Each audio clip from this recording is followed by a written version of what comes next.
And as the Requiem Mass concludes for Pope Francis, we transition to this second part of this live broadcast coming to you from St. Peter's Square in Basilica.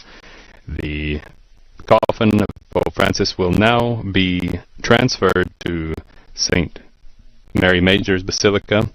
We thank our guests who have joined us today. My name is Devin Watkins, Father Bonga Majola.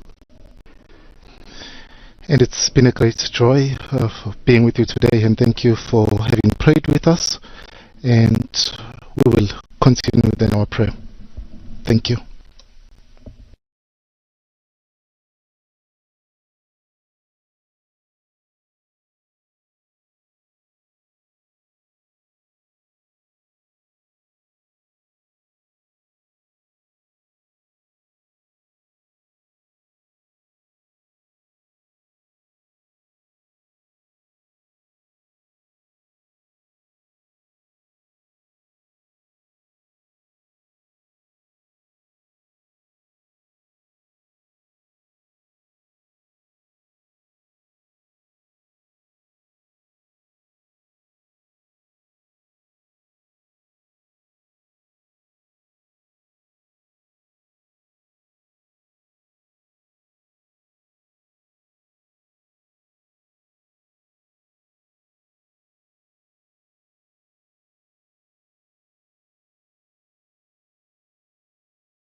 Laudetur Jesus Christus. This is Linda Bordoni coming to you from Vatican Radio, Vatican News Studios, together with Francesca Merlo and Thaddeus Jones. We are here for the second part of this solemn day, solemn moment, following the funeral Mass for Pope Francis in St. Peter's Square.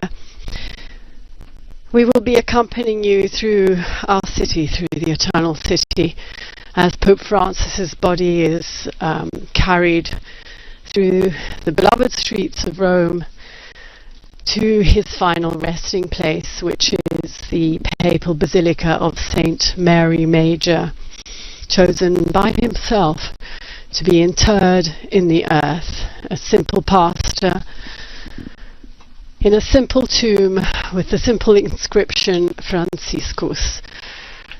So we are here waiting to see the images of Pope Francis's coffin, which will be carried on an open-aired hearse. We still have to see it, as the people of Rome are lining the streets to catch a last glimpse and to be able to pay their last respects to their much beloved bishop.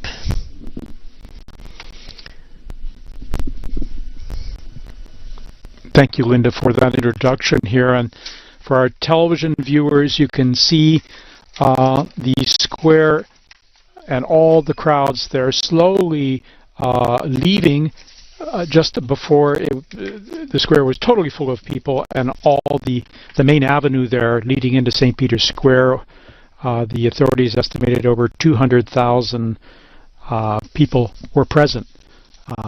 250,000, I correct myself, more and more were arriving as the celebration began, so 250,000, a quarter million people gathered in the square, what the square could hold, and the main avenue, Via della Conciliazione, leading into the square. It's amazing when you look at how these celebrations are handled and how they're able to manage these crowds also on this short notice. And for our viewers and listeners also who've been following this very moving celebration, this solemn requiem mass for Pope Francis. Some of you may be tuning in now, and what we're waiting on is the coffin that will be taken from St. Peter's Basilica and then exiting part of Vatican City and then going through the streets of Rome to St. Mary Major, the Papal Basilica, just east and south of the Vatican, about 4 to 5 kilometers, and we're going to accompany you as that happens. And Thaddeus, just to add on to what you were saying there about the flocks of people that filled the square. So we were all here quite early this morning, 6 o'clock, and the faithful had already been flooding the streets waiting to be let in, so to speak. And it was quite a scene when they eventually did open the gates, and all of these pilgrims, all kinds of people, young, elderly, religious, people with push chairs, running to try and get front row seats to what was a beautiful mass in the end. And it's a beautiful day in Rome as well, as Linda said. The square was gorgeous, and I can only imagine that the procession through Rome, Pope Francis's last trip from St. Peter's Basilica to St. Mary Major, on such a beautiful day, he couldn't have been sent off in a nicer way, I'd say. Yes, I agree. The itinerary chosen is the straightest itinerary between St. Peter's Basilica and St. Mary Major, but it crosses some of Rome's, Rome's all beautiful, but some of the most famous landmarks. So it will be going down Corso Vittorio Emanuele. It will cross the river first and foremost. It will arrive in Piazza Venezia, where the altar of the fallen soldier is, and that also is the beginning of the incredible Via dei Fori Imperiali, where the Roman Forum is. So he will be carried in procession. We call it a funeral procession.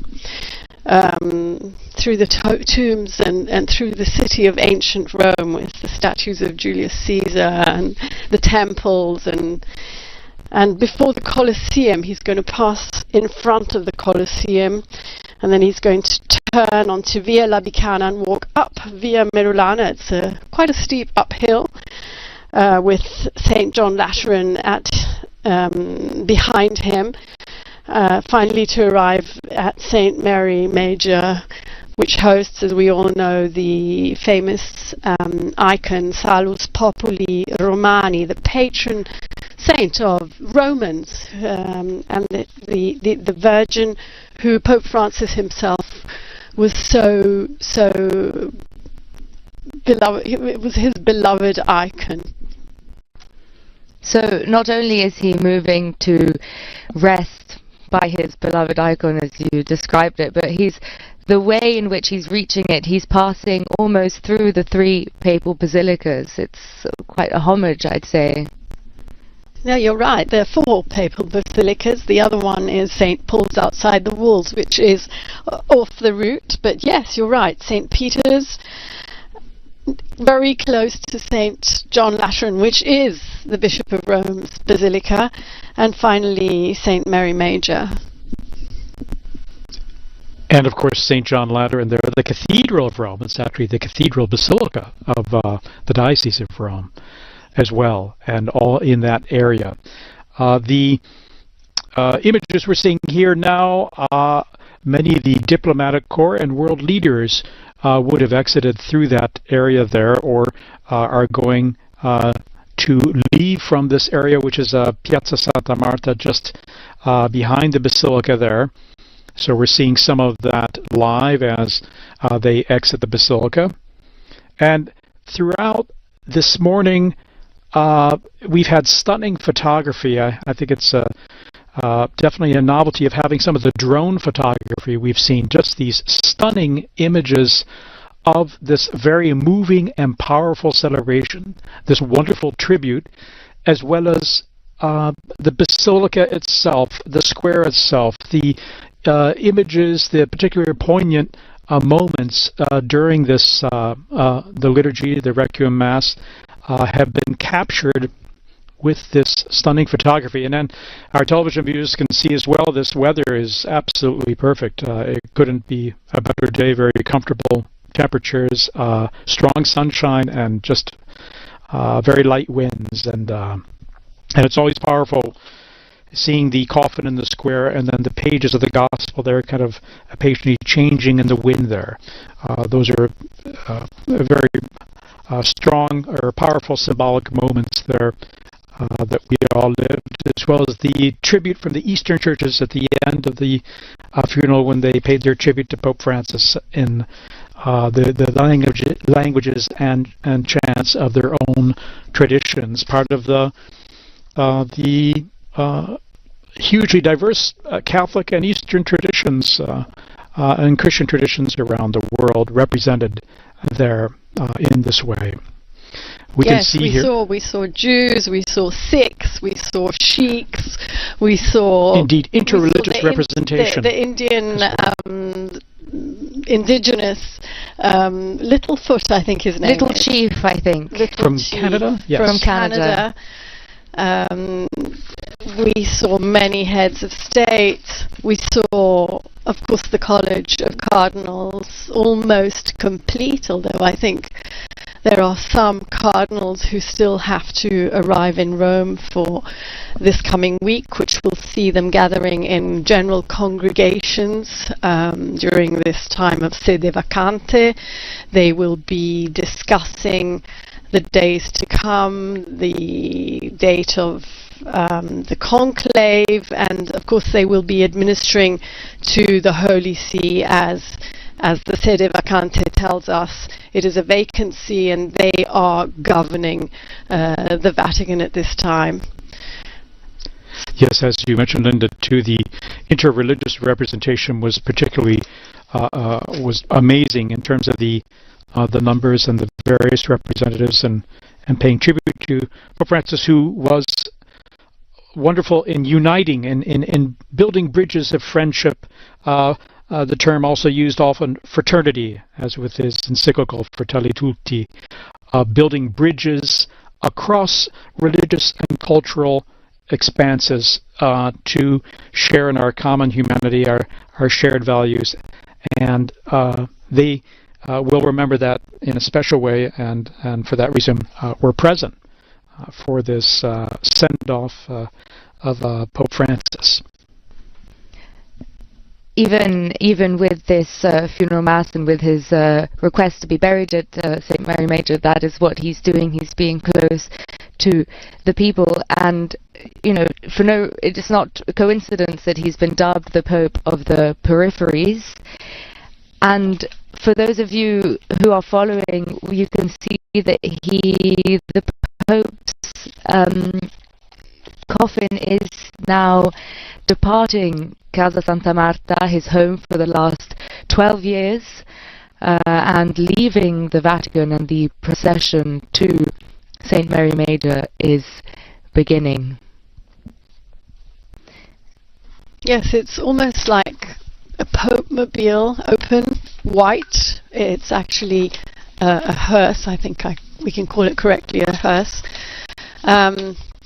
There is no procession behind it.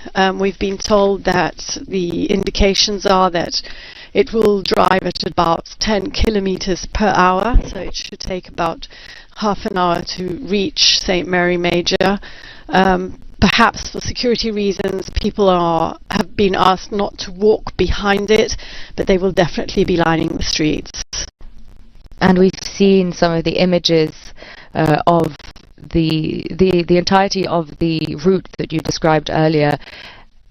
Thousands and thousands of people have taken to the streets to say goodbye for the last time, and of course everyone will be able to visit St. Mary Major and visit Pope Francis's tomb.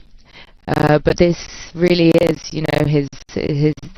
the day that we are dedicating to him to say goodbye. And Rome, and not only Rome, the faithful have really come out for that. Very symbolically also, we know that a group of mostly poor people who are assisted by charities will be at St. Mary Major to welcome him to his final resting place. The Pope of the peripheries, the Pope of the people, is very aptly receiving his last embrace from those who he loved the most, the smallest, the weakest, the last in society. We see the whole entourage there from high above. Now they've just exited Vatican City. They're on the avenue here that leads to a tunnel that then crosses over the Tiber River and will take them into the historic center. People lining the streets there, and we've had plenty of reports of people lining the streets across the city since this morning. So while many were crowded into St. Peter's Square, which had at least around 50,000 until they had to kind of close it off due to the numbers, and then so many hundreds of 150,000 others in the avenues surrounding the area. We have many people as well, in addition, lining the streets or the sidewalks to pay their final respects to Pope Francis and the entourage here, moving at a pace that gives people time to take in the moment as it happens. And these aerial images that were being shown are really quite impressive. They're beautiful. You can see the car carrying the Pope, and then above what I believe to be the Vatican Gardens, the Pope's Gardens, this beautiful green area, which I'm sure he must have wandered through so often. And it's beautiful to have them both together as he makes his way to St. Mary Major. There really are a lot of people out there.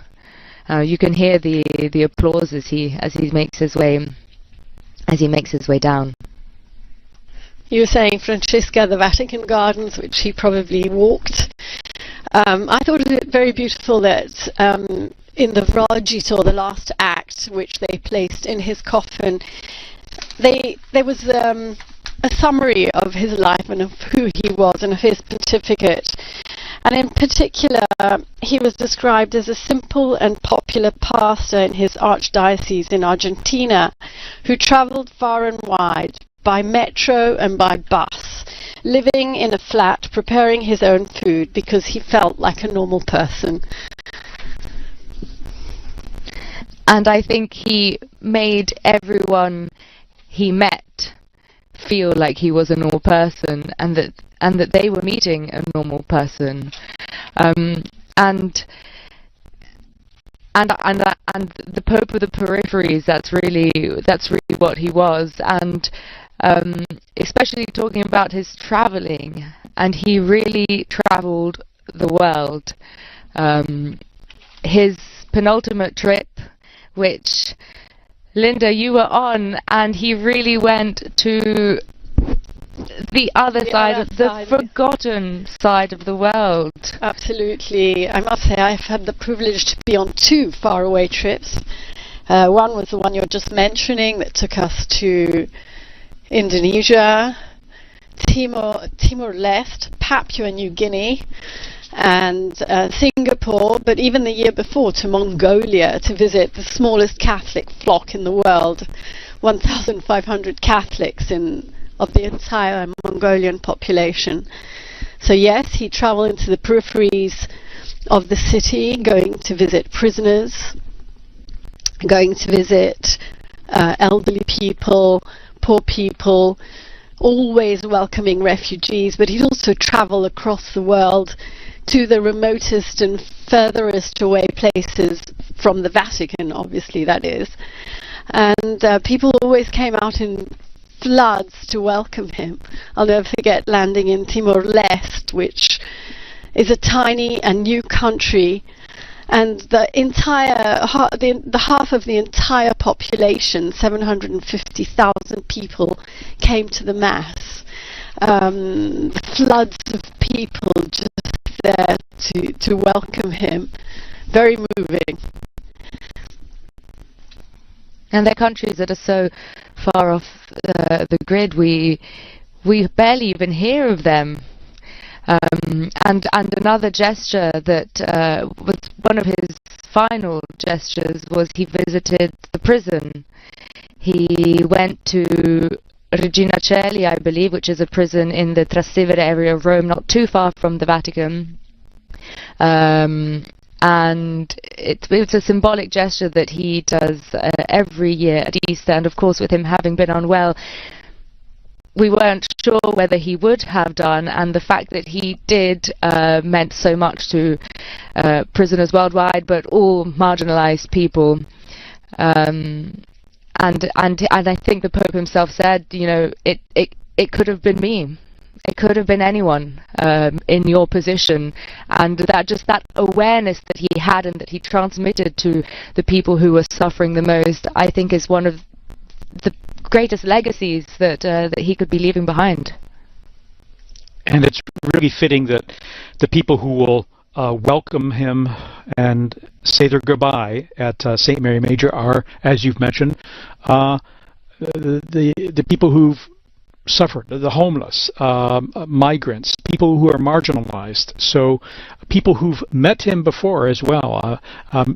We've been told around 40 of them will be there. There might be more or less, but some of them have actually met Pope Francis, sometimes before going on an apostolic journey, or during religious feasts. He would have them over at Santa Marta and meet with them just to... He's crossing the bridge. He's crossing the Tiber. We see, yes. Yeah. This is the beginning of the Via Corso Vittorio Emanuele. He's passing here in front of some very symbolic places. Indeed, and he's just, as you mentioned, crossed over the river. We saw that beautiful drone photography and that live video that we'll have more of here. And yes, it's remarkable also. It's the first papal funeral, can we say, with this advanced technology, digital technology, that is really giving everyone the possibility to almost be there. Indeed, for our television viewers, they're seeing an incredible view, bird's eye view, literally of what's happening, and it gives you a sense of context in a way that's revolutionary, I would say. We have, of course, a vehicle preceding the entourage, or the procession. The procession, and you can see all the crowds of people on either side of the street as they wave there. And again, it's particularly poignant and touching that, again, he'll be welcomed by the people he's always reminded us not to forget, the ones who need our help, and the homeless, migrants, and refugees. And I must say, in these days in which tributes have been pouring in, again and again I've been hearing he was a voice for those who had no voice. So hopefully that voice will continue to resonate. Well, right until the very end, his final appearance on Easter Sunday, he dedicated his words, his Urbi et Orbi blessing, which someone else read for him, but he dedicated it to the people suffering war, and he has always been a voice for the people in countries where everything is being destroyed by arms. Pope Francis has been #1 advocate for disarmament. He's been the #1 advocate for solutions to be reached, for diplomatic talks to take place. He has reiterated every time he made an appeal that war is a defeat. It's become a slogan. You have read so often for him at the general audience, which is always an occasion for him to reiterate this appeal. And Francesca, you wrote that lovely farewell that we published on the web about the Pope of Peace, which particularly, I think, resonated with you. I have to say that one of the things I learned reading at Pope Francis's audience is that his style of being closer to the people resonated in every aspect of his pontificate. So it was very clear when he said the words, and then in other smaller actions it was clear to the people involved. And this is the case for the general audiences, because you may remember up until a few years ago the readers at the general audiences were all Monsignori, religious consecrated men who work within the Vatican walls. And Pope Francis changed that, and the readers became people like me. I'm a woman, I'm not a religious, I'm not a consecrated woman, and all of a sudden that audience and that stage, which before saw only men, only consecrated men, saw people from all over the world, all different ages, all kinds of different accents, and it really represents the people in the square to whom you are transmitting the Pope's message.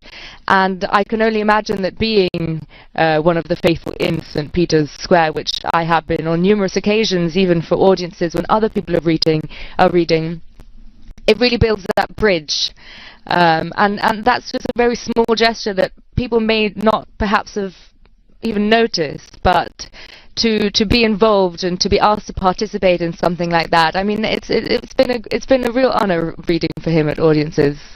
And you're right, it may be a small gesture, but it is symbolic of opening a window that he's been doing more and more in his pontificate to include people in the church. You know, he's been trying to open to women. He's been so strong in reaching out to other religions, to other ecumenical denominations.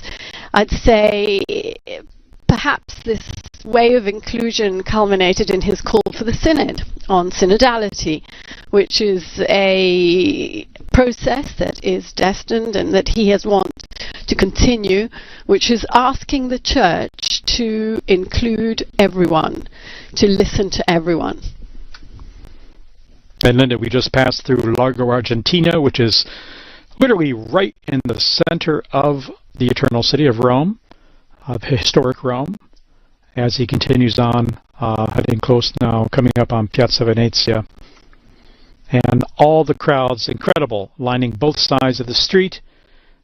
Again, they preferred that people not follow behind the vehicles for safety reasons, above all, apart from security. But they're also going pretty fast.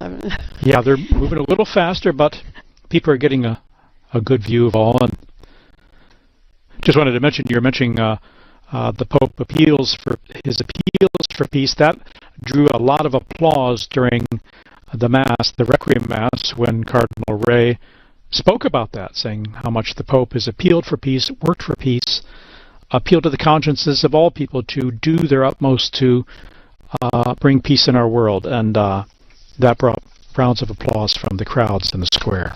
And I think it was also mentioned in the Ruggito that you mentioned earlier, Linda, the document that was written and sealed within the Pope's coffin. It was mentioned some of the countries that he has dedicated so much attention and care to, and I can't remember them all, but I know that one of them was Ukraine, another one was Palestine, Myanmar was mentioned, and it's true, these are all countries that when you think of Pope Francis and peace, you associate these countries to that. And no, I'm saying we were talking about losing a voice for the forgotten. He was the only world leader who would never forget to mention ongoing conflicts that are completely out of the mainstream media. Myanmar, as you just mentioned, Sudan. So the difficulties in South Sudan. Haiti. Yes. And countless. The list is really... unfortunately, there are so many that we don't talk about as much as we should. Here we are in Piazza Venezia. Piazza Venezia. This is the altar to the fallen soldier. And there are people all going all the way up the steps. Big crowds there, big crowds. The larger area open and there. Now we're going to start going down what is personally one of my favorite places in Rome. It's the road that runs through the Roman Forum with Imperial Rome on both sides. There we've seen a lot of construction. They're extending the subway line, hence all the construction equipment there. But can I say Rome is becoming more and more beautiful as works are ongoing to bring out its best, and there's so much. It's layers and layers of history. I was thinking of how much Pope Francis loved being among the crowds, and in a special way he's here with everyone turning out, and his spirit is present here in a way in greeting and blessing the crowds, I'm sure. It's so lovely also that he wants to be, that he obviously feels Roman. He's Argentine, but he's Roman. He's the Bishop of Rome. He's said it so many times. And his devotion to the Salus Populi Romani is so significant as well.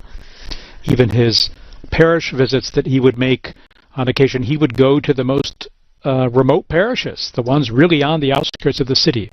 The idea being to reach out to those who may have the least chance of seeing him or expecting to see him.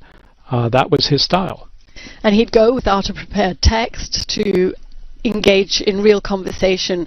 I was speaking just yesterday or the day before yesterday to the international director of JRS, the Jesuit Refugee Service, and he was saying he'd pop into the Jesuit house in Rome and sit down and chat with them, and even about, like events that were coming up that had to be scheduled or had to be prepared. But he said he'd invariably come open to dialogue, open to listening to what others had to say. In fact, Brother Michael Scherf said he wanted to hear what other people had to say. Seeing these stunning images as he heads towards the Colosseum. We've just gone through the Roman Forum there. And the crowds are thick on either side there. We're going to have some nice images of the Rome's ancient Colosseum coming up, where he wrote, shortly before he died, the meditations for the Way of the Cross. The Way of the Cross on Good Friday, the Stations of the Cross, takes place there at the Colosseum in a very symbolic and suggestive way, in remembering Good Friday and those who've suffered and died. He actually wrote the meditations himself this year.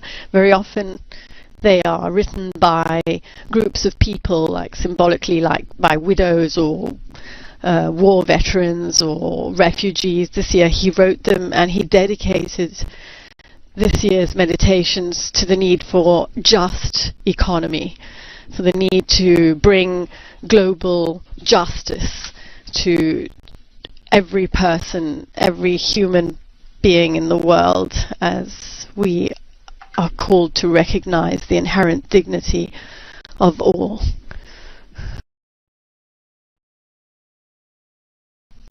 Well, Pope Francis has often spoken of promoting an economy of peace and an economy of fratellanza, which is the word that inspires Fratelli Tutti. It means brotherhood. Fraternity. Sorry, I couldn't think of the word.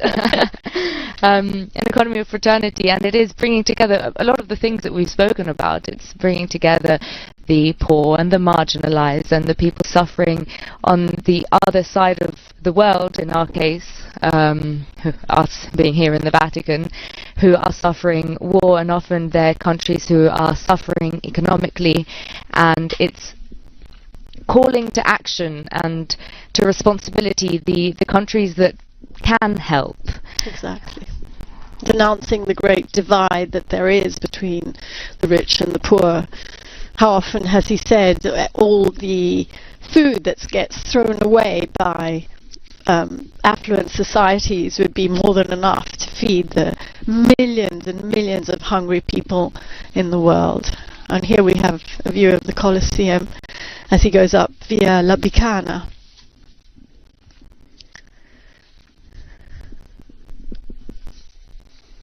Now we proceed on via La Bicana here, and we're getting closer to St. Mary Major.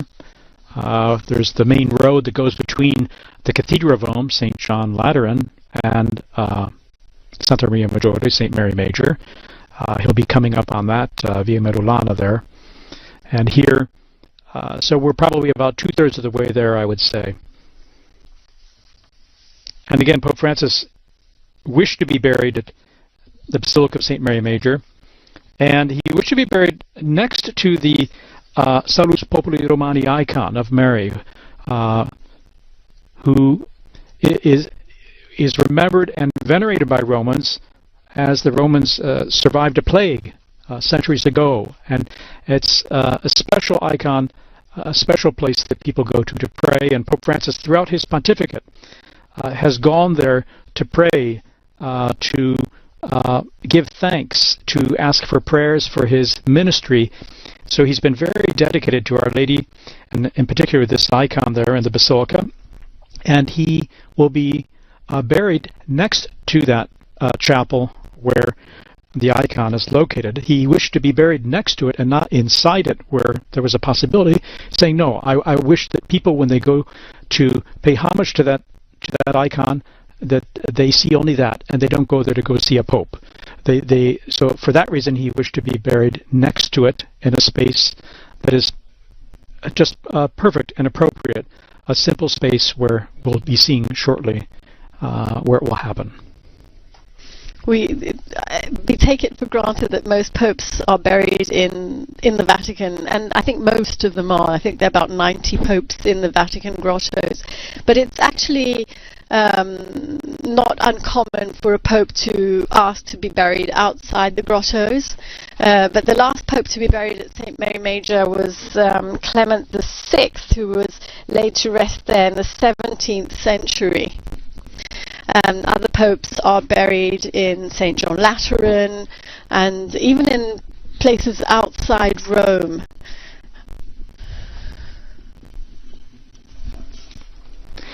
In fact, Pope Francis has visited the Salus Populi Romani icon 126 times over the 12 years of his papacy.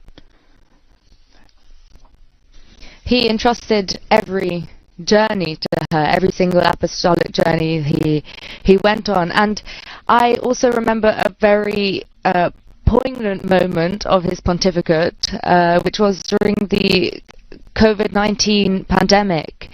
Well, two particularly strong moments from that pandemic, but one of them relating to the icon of Mary Salus Populi Romani. He visited the Basilica, and then he actually made a pilgrimage by foot to the church of San Marcello, which, if I'm not mistaken, there's a crucifix there which survived a fire in the 15th century.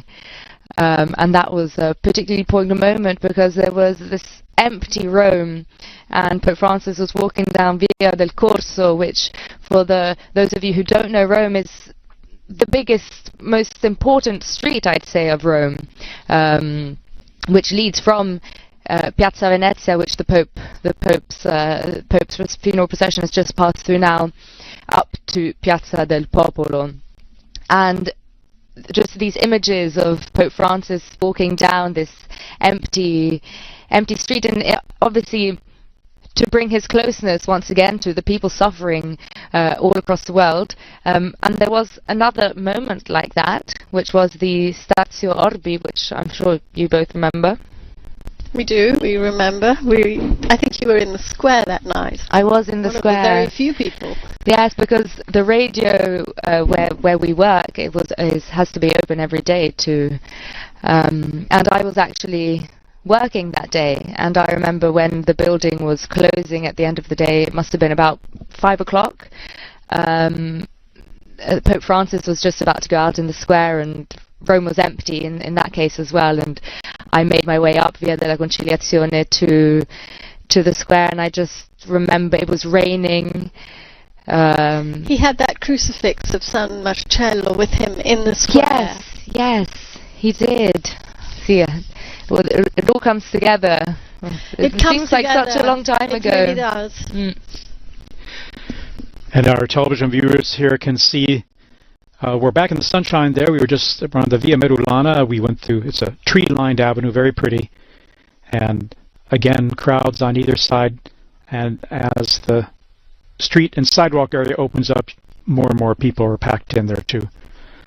Now I know they're going to close the images once he arrives in front of St. Mary Major. He will be carried into the Basilica, but it's going to be a private ceremony there. So we're actually seeing the Basilica right now.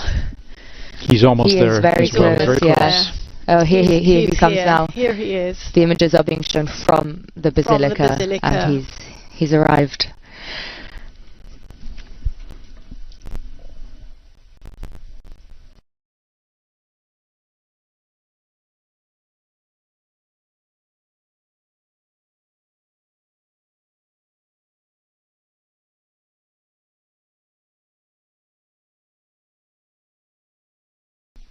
I have to say it's a very touching moment. It's almost difficult to know what to say. I think most people can see and watch, but many people are also perhaps following on radio. Yes, it is very solemn, it's very sad. At the same time, it's a celebration of his life and ministry, and it's particularly poignant in this Jubilee of Hope as well that he inaugurated, that he opened. And so I think, I would imagine that would be and of course it is the key theme as well that we celebrate in a very special way at Easter at this time, a time of hope, of birth, new life, life in a new and transformed way. And so I think all today has been a wonderful tribute to Pope Francis and his ministry. And there we see the icon Salus Populi Romani. It's a panel made of cedar wood. It's about 117 by 79 centimeters, more or less. It's quite large when you bring it down to the ground. It's mounted in the chapel there higher up, and it depicts a half figure of Our Lady with the child Jesus in her arms. And the icon again is especially dear to the Roman people and highly linked to the identity of Rome and the popes. And as we saw with Pope Francis, he had that special dedication to Our Lady in this icon of Rome. He visited the Basilica just recently during his convalescence at Casa Santa Marta after he was discharged from the hospital on the 23rd of March. He actually, on his way back from the hospital, he stopped to pay tribute to Our Lady. We see those arriving, some of the cardinals and prelates who are arriving here for this moment before the coffin is taken into the basilica for burial. This moment of that will take place here outside in front of the basilica.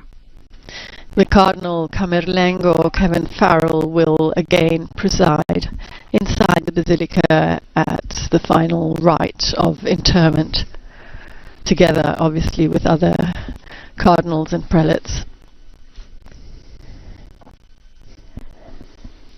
The coffin has been set on a stand. I don't want to call it a catafalque because Pope Francis specifically asked that the whole rite be simplified, no catafalque.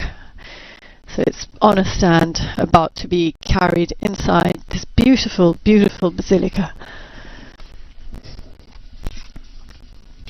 And if I'm not mistaken, just before his interment, the coffin will be placed for a few moments with the Pope facing the icon of Mary Salus Populi Romani, so that he can say his final goodbye to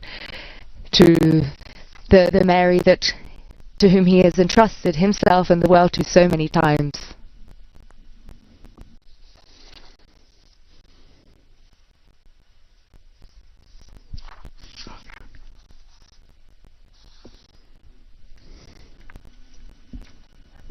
It truly is a simple coffin. It has a very simple cross engraved in it, a tiny coat of arms, and the seal of the Holy See.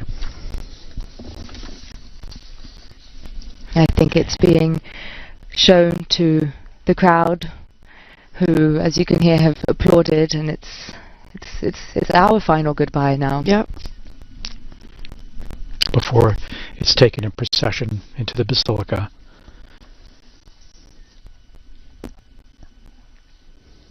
We hear the bells tolling.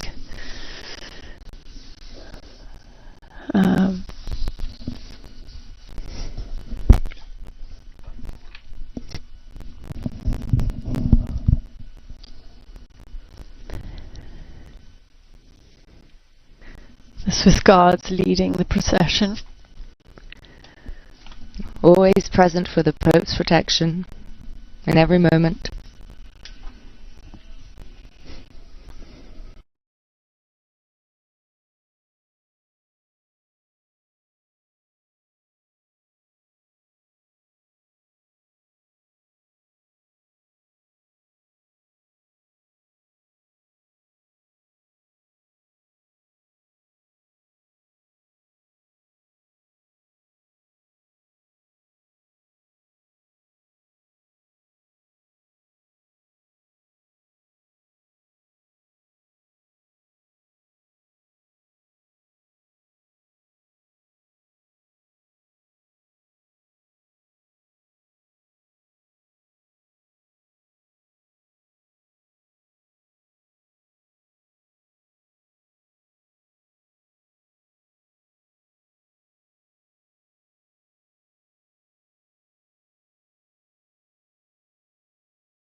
We're hearing the Sistine Chapel Choir there accompany us as the coffin is being brought in procession into the basilica, going through the atrium now and now into the basilica to be brought before the icon of the Salus Populi Romani before being placed in the tomb that has been prepared. It's a simple tomb bearing only the inscription Franciscus and a reproduction of the late Pope's pectoral cross. There we're seeing the icon of Salus Populi Romani in the chapel that will be next to where Pope Francis will be laid to rest.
There we see the coffin before the Pauline Chapel where the icon of Salus Populi Romani is found.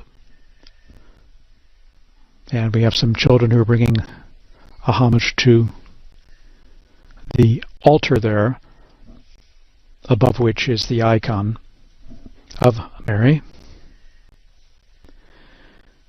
Recalling the flowers Pope Francis would bring in homage when he would go there to pray before an apostolic journey, or to give thanks, or to for special prayers in his many visits there.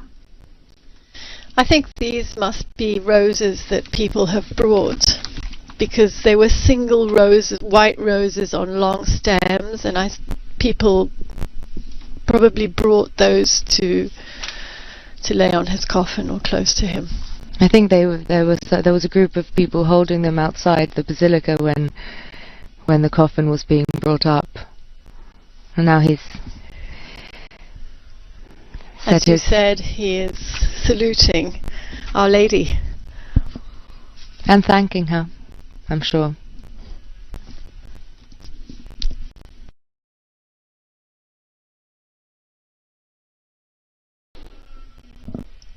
And now he's being taken close to the altar of St. Francis. The tomb is located just near there. And it will be taken to the niche of a side nave between, again, the Pauline Chapel and the altar of St. Francis.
The private celebration is now underway